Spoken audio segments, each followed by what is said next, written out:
চরমোনাই যায় ও চরমোনাই গেছিলাম। চরমোনাই কি আপনার চরমোনার কালাম চরমোনাই কে চরমোনার পিস চরমোনাই চরমোনাই চরমোনাই চরমোনাই চরমোনাই চরমোনাই এই চরমোনাইর চরমোনাই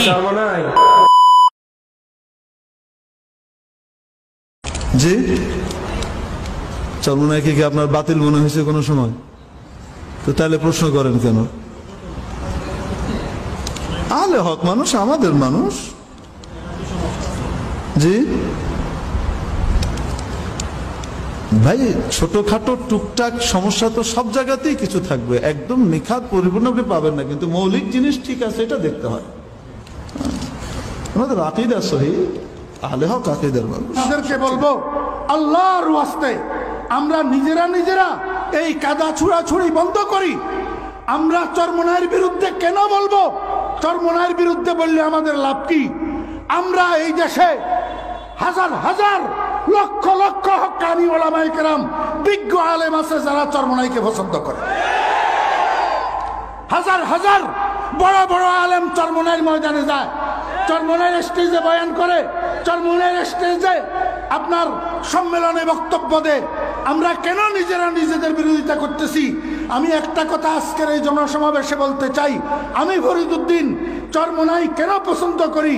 আমি দেখছি বর্তমান বাংলাদেশে বাতিলকে প্রতিহত করার জন্য চরমোনাই ছাড়া কোনো শক্তি নেই। আজকে অনেক লোক আছে চরমোনাই কোথা থেকে বাহির হয়েছে, তোর মাথা ব্যথা কেন? আহমদ শফি রহমতুল্লাহ আলাইহি যেই সিলসিলা, চরমোনাই ওই একই সিলসিলা। সন্দীপের হুজুর যেই সিলসিলা, হাফিজি হুজুর যেই সিলসিলা, চিটাগাঙ্গের বড় বড় বুজুর্গানের দিন যেই সিলসিলা, চরমোনাই তো সেই সিলসিলা। সবগুলি হযরত গঙ্গোহী রহমতুল্লাহর সিলসিলা। তোমার মনে চায় এই সিলসিলাতে বয়াত হও, তোমার মনে চায় এই সিলসিলাতে বয়াত হও।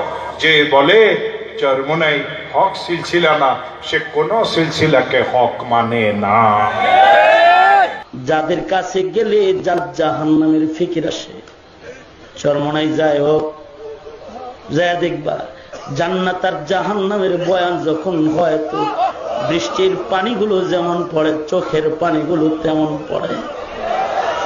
কারণ জাহান্নামের ভয় চোখের তালা খুলে দেয়। প্রশ্ন করেছেন চরমোনাইয়ের বিশ্বাসের তরিকা হক না বাতিল। আমি অনুরোধ করে বলবো, যিনি প্রশ্ন করেছেন উনার তরিকায় কোনো বাতিল কাজ চালু আছে কিনা আপনি দেখুন, আমাকে বলবেন, তারপরে বলবো হক না বাতিল।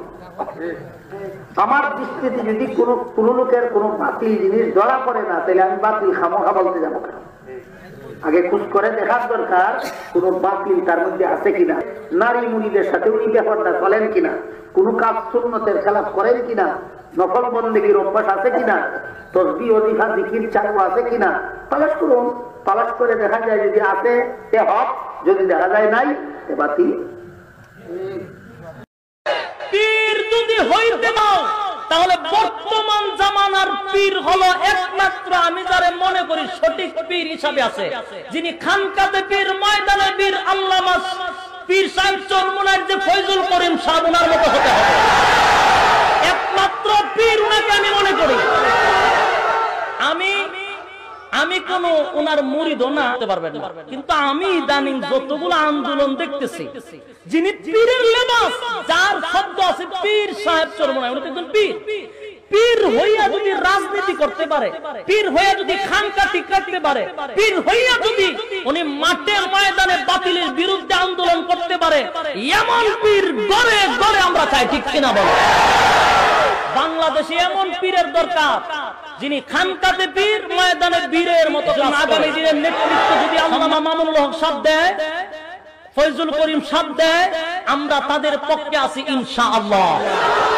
আগামী দিনের রাহবার আমাদের ৮০০০ মাদ্রাসার সাইকুল হাদিস আহমদ শফি সাহেব যদি ডাক দেয়, মামুনুল হক সাহেব যদি ডাক দেয়, ফয়জুল করিম সাহেব যদি ডাক দেয়, তাদের ডাকে আমরা লাখো জনতা এক জায়গায় একত্রিত হতে প্রস্তুত। কি বলেন? এই সমস্ত উলামায়ে কেরামদেরকে এখন আপনারা চোখ বন্ধ করে বিশ্বাস করতে পারেন। একমাত্র তারা দিনের কাজ নিঃস্বার্থে করে যাচ্ছে, যাদের হুঙ্কারে বাতিল তরতর করে কাঁপতে আছে, ঠিক কিনা বলেন? তো ইসলামের উপর যত ফিতনা আসবে টাকা পয়সার উপরে ভর করে, ইহুদি খ্রিস্টানের কাঁধে ভর করে, বিভিন্ন এজেন্সির কাঁধে ভর করে ফিতনা আসবে। তো তোমরা ঘাবড়াইও না, তোমরাও ফু দিও, ফু দিলে উড়ে যাবে। তো ইনশাআল্লাহ আমাদের আলহামদুলিল্লাহ ফু দেওয়ার লোক আল্লাহ তাআলা মিলে দিচ্ছে শাইখে চরমোনাই। যেভাবে মাঝে মাঝে উনি ফু দেন তো ফিতনা ভয় পায়। আর আমাদের মাঝে মাঝে একটু ফোর্স করতে হবে। সেই ফোর্স হলো যে আমরা যে আসি, আমরা যে ভেসে আসিনি, আমরাও এই দেশের নাগরিক। আমরা এই দেশের নাগরিক। অমকে বলবে তোমাদেরকে বের করে দিব, থমকে বলবে তোমরা চলে যাও। এই চলে যাও যে বলতেছে ওরা গোলামের বাচ্চা, গোলাম। যে প্রয়োজনে শয়তানের সাথে ঐক্য করব, তারপরও ভালো মানুষের সাথে ঐক্য করব না। এই ভিডিও ফুটেজ এক শ্রেণীর মিডিয়ার লোকেরা এমন করে কাটছাট করেছে, বিএনপির ওই কথার জবাব দিয়েছে শাইখে চরমোনাই, শয়তানের সাথে ঐক্য করব, প্রয়োজনে ওদের সাথে ঐক্য করব না। এই কথাটা খালি রেখে সামনের পিছনের সব বাদ দিয়েছে। আর এই সামান্য কয়েক সেকেন্ডের একটা ভিডিও সামনে পাবার পরে আমি যে কথাগুলি ভিডিওতে বলেছি সেটা মারাত্মক ক্ষতি করে ফেলেছি ইসলামী আন্দোলনের উপরে। আমরা একজন দিনের দায়ী হিসাবে আর একজন দিনের দায়ীকে কটাক্ষ করি, এটা আসলে ইসলাম সম্মত না, এটা ইসলাম সাপোর্ট করে না।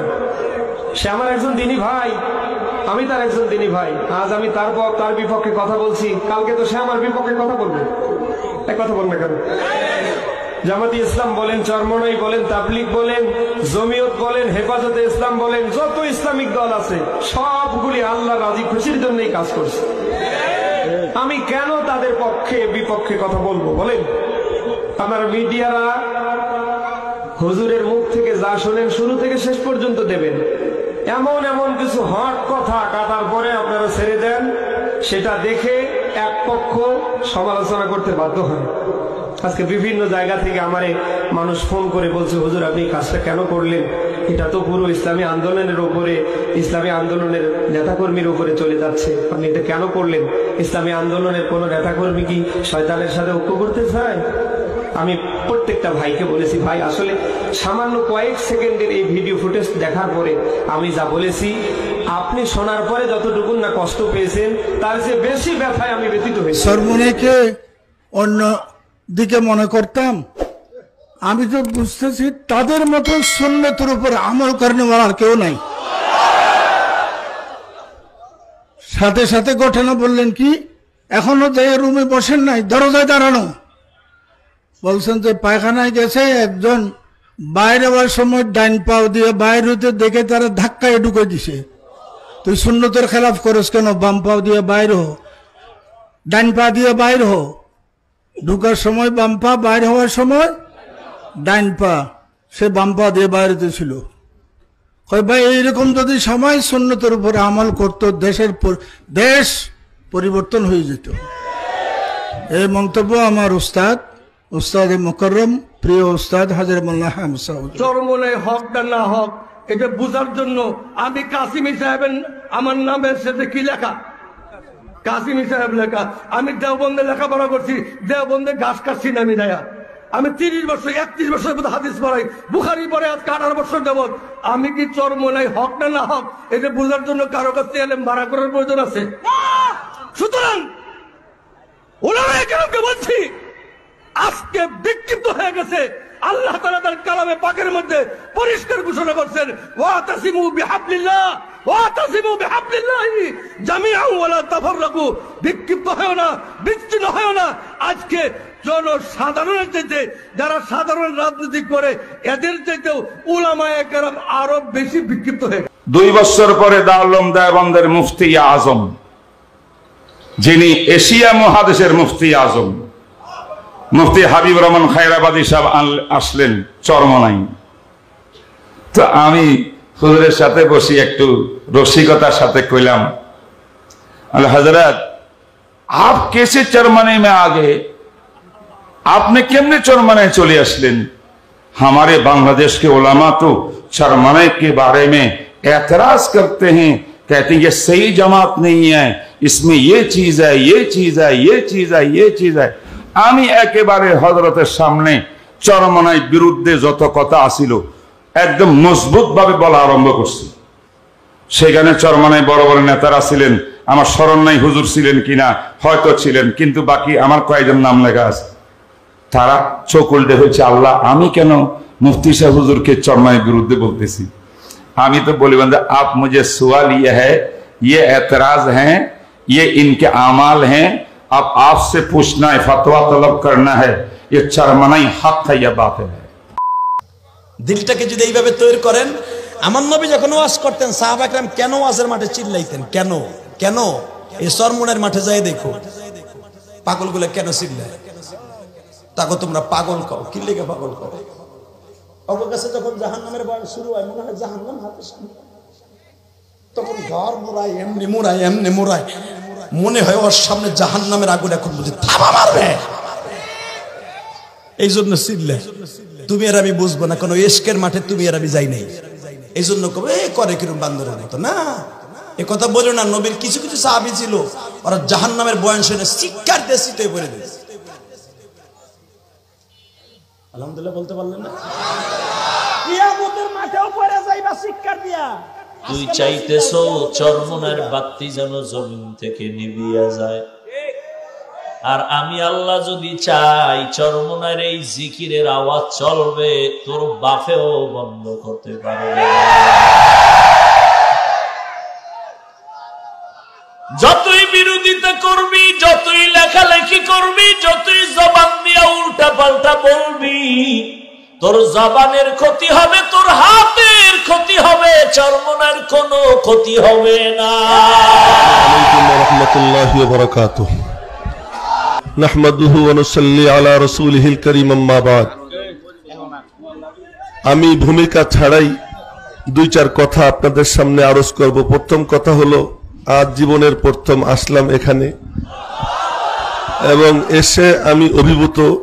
আমি আমার অভিব্যক্তি ব্যক্ত করার মতো ভাষা খুঁজে পাচ্ছি না, সুতরাং আল্লাহ পাকের শুকর আদায় করছি, আলহামদুলিল্লাহ। দ্বিতীয় কথা, শাইখে চরমনাইকে বললাম, বারবার মাথার মধ্যে ঘুরতেছে, বনকে দীওয়ানা করেंगे खल्क को दीवाना हम, बरसरे महफिल सुनाएंगे इश्क के अफसाना हम। এক পাগল কবরে শুয়ে রয়েছেন, কিন্তু কত লাখো মানুষকে পাগল বানিয়ে রেখে গেছেন। যেভাবে ইসলামের বিরুদ্ধে বিভিন্ন প্রকারের ষড়যন্ত্র কাদিয়ানি থেকে নাস্তিক পর্যন্ত হচ্ছে, চালিয়ে যাচ্ছে, সমস্ত বাতিলের মোকাবেলার জন্যে চরমনাই যেভাবে এগিয়ে আসছেন, তাদের খেদমত কাজকে ভালোবেসে আজকে সর্বস্তরের উলামা একরাম এখানে একত্রিত হয়েছে। আজকে চরমনাই আগে আমাদের আমির সাহেব আছেন বসা, শেখে চরমনাই আছেন বসা। আজকে সবচেয়ে বড় কথা হলো হেফাজতে ইসলামের মহাসচিব, তিনি আছেন অরাজনৈতিক সংগঠনের বড় জিম্মাদার, তিনি বসা। আজকে উজানির পীর সাহেব এখানে বক্তব্য রাখলেন, আরব বিভিন্ন এলাকার পীর সাহেব বক্তব্য রাখলেন। আজকে সেই বিভারিয়ার জামিউনিসিয়া, যেটা হাটাদারির পরে সবচেয়ে প্রাচীন মাদ্রাসা, সেই মাদ্রাসার মহতম সাহেব নিজে বক্তব্য রাখলেন। আমার মনে হয় সিংহভাগ উলামায়ে কেরাম ঐক্যবদ্ধ হয়েছেন। আমির সাহেব আপনি এগিয়ে চলেন, সমস্ত বাতিলের মোকাবেলা আমরাই করবো ইনশাআল্লাহ। এ পর্যায়ে মূল্যবান বক্তব্য রাখবেন ব্রাহ্মণবাড়িয়ার ঐতিহ্যবাহী জামিয়া ইউনিসিয়া এর সম্মানিত মুহতামিম হযরত মাওলানা মুবারকুল্লাহ সাহেব দাওয়াত বরকাতুহু আলিয়া।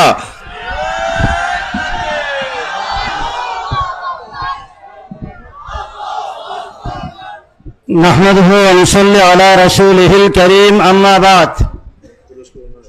আজকের এই ঐতিহাসিক উলামা মাশায়েখ সুদী সম্মেলনের মুহতারাম সভাপতি চরমনাইর পীর সাহেব দামাত বরকাতুহুম, মুআজ্জাজ হযরাত উলামায়ে কেরাম, সম্মানিত সুদী মণ্ডলী, সংক্ষেপ কথা। প্রথম কথা হইল, আমার এই চরমনাইয়ের এই যে খানকা, এই আন্দোলন, এই জিকির, এই তরিকা সম্পূর্ণ হক পথে আছে। কেউ যদি উল্টা পাল্টা বলে ভুল বলতেছে, এটা হকের উপর আছে। দুই নম্বরের নেতৃত্বে আমাদের শক্তিকে মজবুত করতে হবে। আপনারা লক্ষ্য করেছেন বাংলাদেশ স্বাধীন হওয়ার পর থেকে এই বাংলা সরজমিনে যখন নাস্তিক্যবাদী ধর্মবিদ্বেষী শক্তি মাথাছাড়া দিয়ে উঠেছে, ভণ্ডপীর কাদিয়ানি সম্প্রদায় মাথাছাড়া দিয়ে উঠেছে, আমরা আনন্দের সাথে লক্ষ্য করেছি চরমোনাইর হযরত পীর সাহেব, আমির সাহেব, নায়েব আমির সাহেব, আপনারা সবাই ময়দানে বাতিলের বিরুদ্ধে ঝাঁপিয়ে পড়েছেন। আগামী দিনেও আমাদের এই বাতিলের বিরুদ্ধে, তাগুতের বিরুদ্ধে আন্দোলনের জন্য প্রস্তুতি গ্রহণ করতে হবে। আমি জানতাম না হুজুর এখানে, আমি পাশের এক মাহফিলে ছিলাম, শুনছি যে হেদায়েতুল্লাহ আজাদি ভাইয়ের এখানে মাহফিল। সাইদ ভাই ফোন দিছে, বলতেছে রফিক কোথায় আছো? আমি বলছি ভাই যাত্রাবাড়ি। বলছি আপনি কোথায় আছেন? হেদায়েতুল্লাহ আজাদি ভাইয়ের মাদ্রাসায়। আমি বলছি কি এখানে তো একটা প্রোগ্রাম, তো আমিও যাত্রাবাড়ি এক প্রোগ্রামে গেছি। আমি বলছি আচ্ছা ঠিক আছে ভাই, তাহলে আমি আসতেছি। যাই দেখি হাফিজুর রহমান সিদ্দিকী সাহেব ওখানে আছে, যাই দেখি চরমোনাই হুজুর আছে ওখানে। 4, 5 জন 7 জন মানুষের আড়ালে আমি, হাই ক্যামেরাম্যান উঠাই যা বাস্তব তা বলতেছি, হুজুরের কাছেও যদি ভিডিও যায় তাহলে হুজুরও জানতে পারবে। আমি 3-4 জনের আড়ালে, ছোট মানুষ মনে হয় কুবুসায় দেখা যায়, মামুন সাহেব তো 1000 মানুষের মধ্যে থাকতেও দেখা যায় যে মামুন সাহেব, আমার তো 4 জনের মধ্যে থাকলে দেখা যায়। আল্লাহু আকবার, আল্লাহর ওলি কেমনে জানি আমার দেখছে। হুজুর আসলে এক জায়গায় চরমোনাইয়ের মুরিদরা কি পরিমাণ ভিড় করে বুঝতেই তো আছে। আমার চাইতে সুইপে একবার হুজুর কেমনে দেখে বলছে রফিক রফিক সর সর, চরমোনাই বিশ্ব হুজুর, হ্যাঁ সর সর রফিক, চাইতে জড়ায় ধরছে, তাই না নিয়ে রুমের ভিতরে ঢুকাইয়া একসাথে বসে খাওয়াইছে। আমি প্লেটে খাইতেছি হুজুর গায় বরিশালের বড় মাস্টার রফিককে দে। হাফিজুর রহমান সাহেব বলে রফিক সাহেবকে দে মাছ দে। আজাদি ভাইয়ের মাদ্রাসা ইউটিউবের সামনে বলতেছে বাট 1% মিথ্যা না। ওনারা আমাদের কি মোহাব্বত করেন, আমরা ওনাদের কি মোহাব্বত করি, শত্রুতা নাই। যে যে সেক্টরে কাজ করতে পারেন করেন না। আমাদের আহলে দেওবন্দের যারা রাহবার ছিলেন, যারা রাহনুমাই করতেন, ইমান ইমারতের অতন্ত্র প্রহরী, এর মধ্যে অন্যতম একজন বীর সিপাহ সালার আমার কলিজার টুকরা, আমার আমির, আমার নেতা মুফতি সৈয়দ ফয়জুল করিম দামাত বারাকাতুহু আলিয়া হযরত আমাকে বারবার বুঝাইতেন, পাশাপাশি নুরুল হুদা ফয়েজি দামাত বারাকাতুহু আলিয়া বারবার বুঝাইতেন যে তুমি তো এই ঘরের সন্তান, তুমি অন্য লাইনে চলাফেরা কেন করো? আসলে মোট কথা আমার যোগ্যতা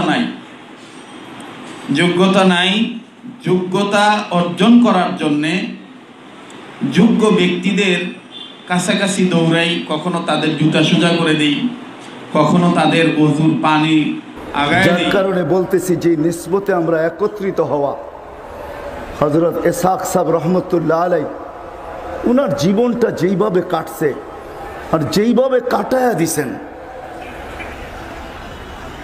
দিছেন মাওলার প্রেমে যেইভাবে কাটায়া দিছেন, আর শুধু নিজে মামলার প্রেমিক ছিলেন না, সারা দিন চিন্তা ফিকির এটাই ছিল যে সারা দুনিয়ার মানুষ, আমাদের দক্ষিণ অঞ্চল হিসাবে আমি খুব ভালো মতে চিনি, ছোটবেলার থেকে ভালো মতেই চিনি, সারা দিন রাত এক করা হায় হায় হায় হায় নিজের পয়সা খরচ করেও মাইকিং করতেন।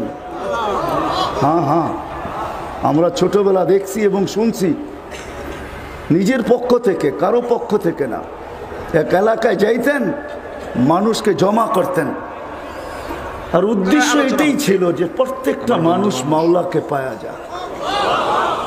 কথায় কথায় বলল হুজুর আপনি তো চরমোনাইতে যান, আমি কই যাই না, একেবারে ভিতরে যাই। আপনি ওই দল করেন, আমি বলছি ওই দলের কোনো দায়িত্বশীল আমি না, গুরুত্বপূর্ণ কোনো মুরিদও না, মূলত আমার মুরব্বী যে কয়জন তার মধ্যে উল্লেখযোগ্য জিরির হজরত আর যাত্রাবাড়ির হজরত, কিন্তু চরমোনাইতে আমি নিয়মিত আসা যাওয়া করি। এরা যে জাহাজ টাহাজ কয় কিছু কন না, কুফুরি কথা।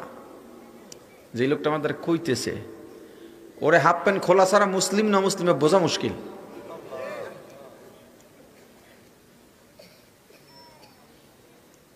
আমি বললাম কেন? জাহাজে তো তেমন সমস্যা দেখি না। কি কন কিয়ামতের ময়দানে জাহাজ নিয়ে উঠবে, কত বড় কথা চরমনায় পীর বলছিলেন।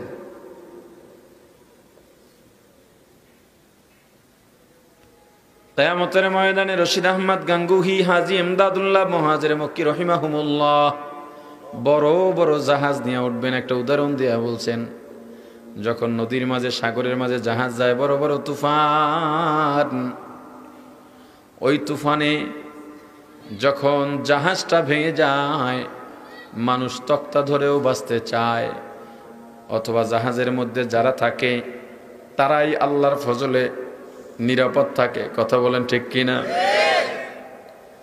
তিনি আসলে জাহাজ দিয়া কি জাহাজ বুঝাইছেন? কি বুঝাইছেন? হাজী ইমদাদুল্লাহ মুহাজির মক্কি রশিদ আহমদ গাঙ্গুহি দ্বীনের মিশন নিয়ে তারা ঘুরতেছেন। তারা যেই মিশনটা রেখে গেছেন, তুমি যদি দ্বীনের ওই মিশনের মধ্যে থাকতে পারো, কিয়ামতের ময়দানে আল্লাহ যদি তাদেরকে কবুল করেন, তোমাদেরকেও আমাদেরকেও কবুল করতে পারে। আল্লাহ শাইখুল হাদিস রাহমাতুল্লাহি আলাইহি পীর সাহেব চরমনাইকে দেখে ওনার ভিতরে যে এমন এক উদ্দীপনা কাজ করলো, মনে হলো যেন শাইখুল হাদিস তখন 25 বছরের তাগড়া যুবক হয়ে গিয়েছেন। তিনি যে হযরত চরমনাই পীর সাহেবের হাতটা যে ধরছেন আর ছাড়েন নাই, ওই হাত ধরেই মঞ্চে উঠেছেন, ওই হাত ধরেই মঞ্চ থেকে নেমেছেন। ওই হাত ধরা দুই শায়েখের ছবি এখনো পর্যন্ত বাংলাদেশের তৌহিদি জনতার হৃদয়ের মণিকোঠায় সংরক্ষিত আছে। সেদিন শাইখুল হাদিস বলেছিলেন, আমার ডান হাত চলে এসেছে, আমি আর কারো প্রয়োজন নাই, আমি আর কারো রক্তচক্ষুর পরোয়া করব না। হযরত মরহুম চরমনাই পীর সাহেবের সাহেবজাদারা আছেন, বিশেষ করে ফয়জুল করিম ভাই, ওনাকে নিয়ে আর আমাকে নিয়ে এদেশের যুব সমাজ অনেক স্বপ্ন দেখে। আমার বড় ভাই মাহফুজুল হক সাহেব যেরকম আমার মুরব্বী, ফয়জুল করিম সাহেবের বড় ভাই রেজাউল করিম সাহেব, অন্যান্য ভাইয়েরা ওনাদের মুরব্বী। আমি ফয়জুল করিম ভাইকে বলতে চাই, আমাদের বাবারা যেই জায়গাটায় কাজ রেখে গিয়েছিলেন মুক্তাঙ্গনের, আসুন হাতে হাত ধরি ময়দানে অবতীর্ণ হই, ইনশাআল্লাহ এদেশ থেকে বাতিল পালাবার পথ খুঁজে পাবে না।